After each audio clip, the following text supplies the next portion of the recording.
তাদেরকে ওবায়দুল কাদের বলে এরা তখন রাজপথে, এরা রাজাকারের বাচ্চা। এই জাতির এই যে অর্জন, এই অর্জনগুলো বৃথা না যায়। ক্ষুদ্র রাজনৈতিক স্বার্থে এই অর্জন যেন জলাঞ্জলি না হয়, এই দিকটা আমাদেরকে অবশ্যই দেখতে হবে। যা মানুষের জন্য কল্যাণকর, যা সমগ্র জনগণের জন্য যা উপকারী, আমাদেরকে তো সেটাই গ্রহণ করতে হবে।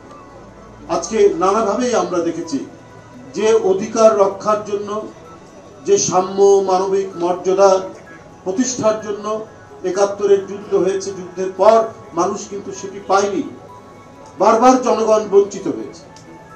এবং রাজনীতিবিদদের যে রাজনীতির ক্ষমতা, এই ক্ষমতা তো জনগণ দেবে। সে কাকে পছন্দ করবে, তাদেরকে শাসন করার জন্য কাদেরকে দায়িত্ব দিতে হবে, সেটা জনগণ নির্ধারণ করবে। সেই জনগণ যে নির্ধারণ করবে, সেই জনগণের উপর ক্ষমতা তো আমাদেরকে ফিরিয়ে দিতে হবে।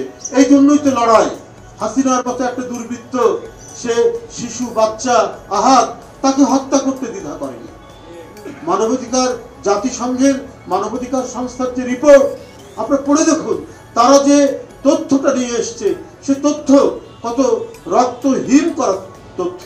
তাদেরকে ওবায়দুল কাদের বলে এরা তখন রাজপথে, এরা রাজাকারের বাচ্চা।